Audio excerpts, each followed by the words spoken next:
So Wesley Willis was a very, very, very nice man. He had Yeah. quite a few strange things about him. He was a schizophrenic, actually, and Yes.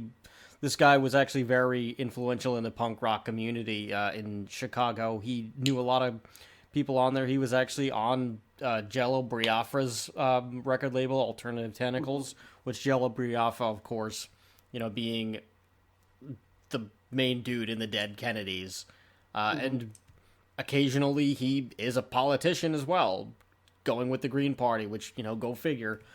But Wesley Willis he had this like weird style, right? Where like it was just kind of him and a Yeah. keyboard, and he kind of just said whatever came to mind. A Yeah. very interesting human being. Um, He's pretty much the premier act of outsider art. Like if you look into outsider art and outsider music, which essentially is basically like it's music by and art by people that aren't artists or musicians by trade. So it tends to be a lot of people that are mentally ill that use it as a therapy kind of thing, or criminals that are in jail that use it as like rehabilitation. So in this case, Wesley Willis again was schizophrenic, so he actually used music as almost like a way for him to, as a therapy for himself. Um, and he stated that the songs he wrote were so vulgar because he was trying to like frighten the demons that he saw and heard in his head away.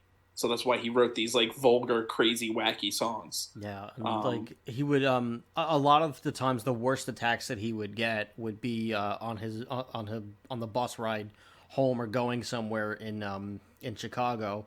So he would mhm. just, kind of get these panic attacks, if you will, and he like, because he's a schizophrenic, he thought that like demons were coming into the bus and they were like trying to attack him or whatever. Mhm. And he called the bus rides hell rides, Mhm. essentially, and that's kind of where he would like just kind of shout all these wacky things to try to get the demons to go away. And he, just being kind of an outcast guy, he found his solace in these punk rock clubs and in the punk rock community because, Mhm. everybody's just kind of a band of misfits or a ragtag group of rogues, if you will. Mhm. Yes. It just, coming together and like DIYing and not worrying about what people think of them, or like not being judgmental on anyone at all, and just saying, hey man, listen, come hang out, come party, we're all friends here, we're gonna help you out. And he got to play and hang out with a lot of like very well-known punk rock musicians like Henry Rollins, Jello Biafra, Mhm. like we said, Ian from Minor Threat, and just it just goes on and on. So Yeah. like he just had his own weird little legacy, and he even had like he even had a music video that got on MTV, Yes. actually. And it was for the song Alanis Morissette, and it actually featured the real Alanis Morissette. She was actually in the video. Yeah. So I mean, in the '90s, Alanis Morissette was probably the biggest female artist on radio at that time. Um, at least in like the rock genre. Um, so that's pretty huge. Yeah. Um, and he was actually also a visual artist. He did a lot of visual art before he was actually even a musician. So I think that was part of his own therapy was just he kind of tried to escape from his mental issues that he was having through art and through music. So and it gave us some pretty interesting and I don't know how to describe it. It's very interesting music. Let's just say it's very not something you would normally hear on MTV or the airways. He really kind of like went with this different style that really wasn't done before. Yeah. He it was just a weird, it was almost like okay, so most of his songs are kind of the same backing tune or the same general idea. It's just Hmm. kind of like, have you ever like go to like demo a keyboard in like a music store or something like that? Like Hmm. not like not like a big like Hammond or anything like that. Like just like a little like $100 Yamaha, and you just hold down on one keyboard and it just start like just on one key, and it starts like playing this like auto generated pattern that's like built into it, like this MIDI thing. Yeah, it was kind of like that. So it always had this like similar thing, like boo doo doo but doo doo doo doo doo but doo doo doo but doo, and then he would just kind of say whatever was on his mind. Yeah, and then somewhere in the middle where he'd have like the chorus part, he would just yell whatever the name of the song was. And then at the end, he had like, he always ended it this weird way. He always like let you know that the song was over, and he would always go like, rock over London, rock on Chicago, and then some random slogan from like some product. Yeah, and it was always like a popular slogan, like, like Taco Bell or something like that. Yeah. And it was kind of like a lampoon on consumerism in America at the time, I mean, I don't know if that was the intention behind it. I feel like it could have been. I don't know. It could have been, but it also like I don't know if maybe that was just his thing that he just liked to do.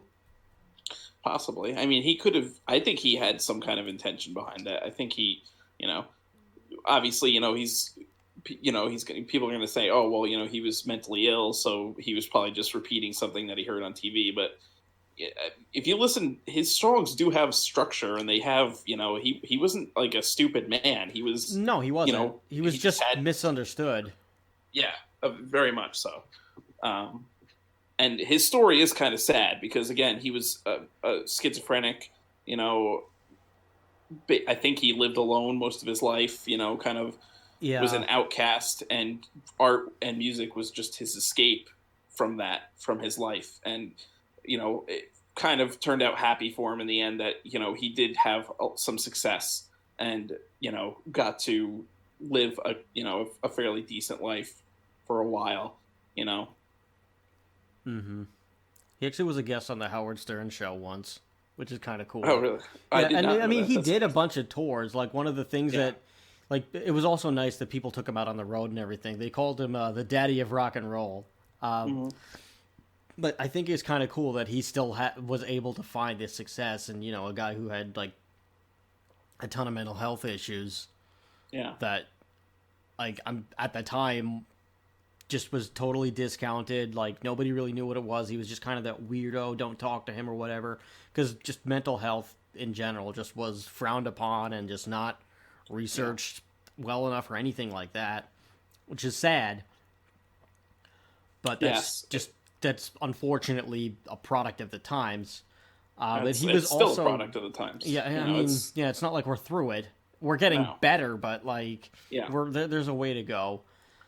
This would be a perfect time to plug Better Health, but we don't have any sponsors, so no, not yet. No. Until BetterHelp is our sponsor, we will not be plugging BetterHelp. Even though we just did. Go to your local shrink instead. Yeah. So, and I mean, it'd be interesting to see how, if Wesley Willis had lived until now, how, he would have progressed. And I think, probably would have made, maybe even able to get some actual help with his illness. And that way, maybe even like make, more music and go into different genres and stuff like that. Yeah, I think, I feel like people would have taken care of him and he would have been okay. Yeah, I'd hope so. I mean, people like to take advantage of mentally ill people. That's true, unfortunately. That's also something that you could worry about. That like I would be worried about, but I mean, it seems like he knew a lot of like people that were good to him.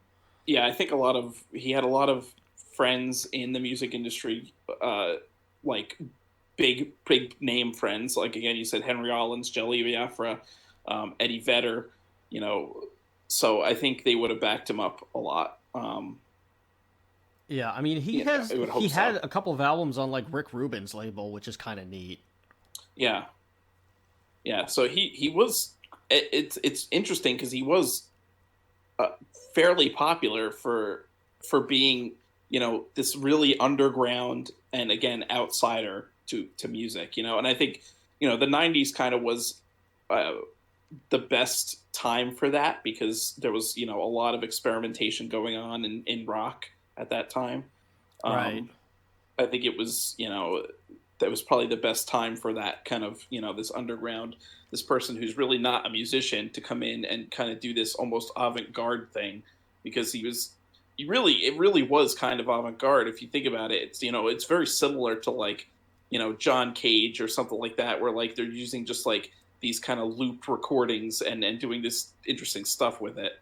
Um, Even though again it's outsider art, so he's not you know he probably didn't intend for it to be avant-garde. He was just doing what he thought sounded good, as someone who wasn't really a musician, and but really kind of made this interesting kind of little genre, I guess.